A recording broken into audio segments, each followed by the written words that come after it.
So basically, if there is demand from China, if they do rebound and reopen their economy in line with earlier expectations, we could see oil and thus gasoline prices go way up. Which would also benefit Russia because they would get one of their main buyers back. Welcome to Reporter's Notebook, where we talk to the Washington Examiner's top journalists about the stories on their beats. I'm Jim Antle. I'm joined today by energy and environment reporter Breanne Deppisch.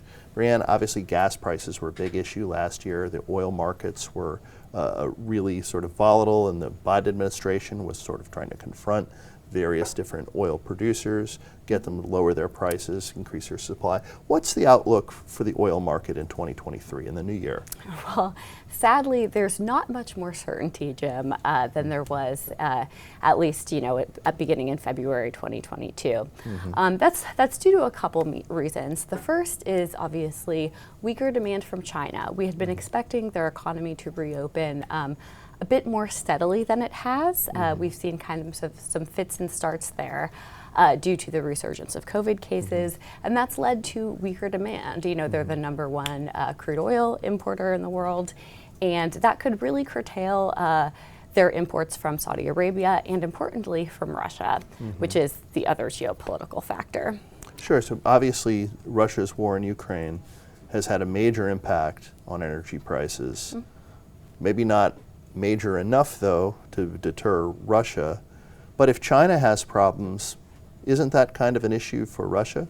Absolutely. So we've actually seen Russia has two really important things happened in December, I guess I should say. The first being that the G7 Russian oil price cap took effect, barring any imports above $60 per barrel. And then the second was that the EU ban on Russian crude and crude-based products took effect. The second begins in February. And those two things obviously had major impacts on Russia's economy. The EU imported roughly half of Russian oil prior to the war in Ukraine. So that right there was just a huge chunk of their market immediately halted. Those supplies were supposed to be rerouted to Asia, and especially China, but we're not seeing that. And December was actually their worst month on record. We saw supplies decrease, or their exports decrease by about 117,000 barrels per day, a trend that analysts say will actually, they expect to increase or continue for the next couple months into the beginning of this year. So the European Union has their sanctions. They're sort of standing in solidarity with the United States and Ukraine against Russia. There were some fears about European energy prices as we head into the winter months. How are things going in that area? Actually, things are going much better than expected.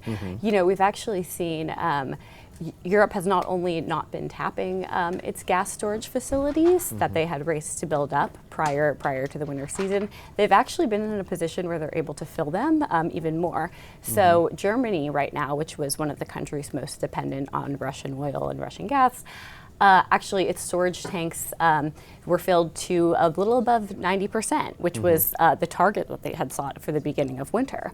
That's because we've seen just really a wildly, people are saying, unprecedented warm winter across Europe.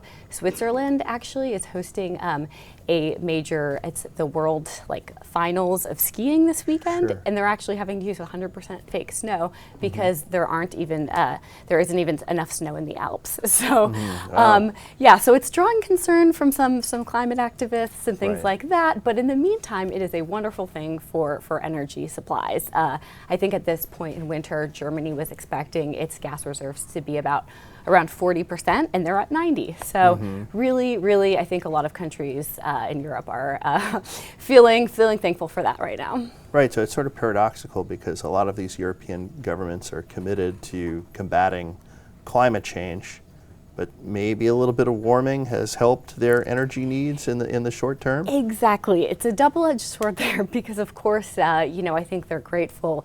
It is a near-term blessing, but a long-term cause for concern, right?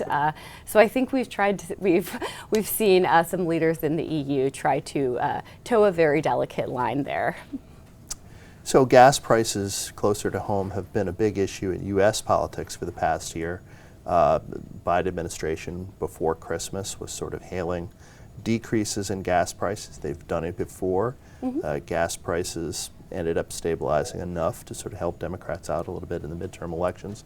What's the outlook for that in the new year? Are we expecting more of the same, or could they go back up, or unpredictable? It's fairly hard to say at the moment, just because so much of it is tied to oil, and so basically, what if there is demand from China, if they do rebound and reopen their economy in line with earlier expectations, we could see oil and thus gasoline prices go way up. Which would also benefit Russia, because they would get one of their main buyers back. But if kind of this weaker demand persists, this could also prompt actions from OPEC. There's such a myriad of factors, a lot of uncertainty and a lot of volatility coming from all over the world. So right now, I would say things are pretty much to be determined. Which is sort of the way things are with the global economy as a whole, right? I mean, there are a lot of forecasters that are worried about recession potentially. And so all of those things clearly will both influence energy prices, but also are influenced by energy prices. Exactly. It's kind of a weird catch-22. Thank you for bringing the energy today, Breanne. Always. Thank you, Jim. You can read Breanne and subscribe to our Daily on Energy newsletter at washingtonexaminer.com.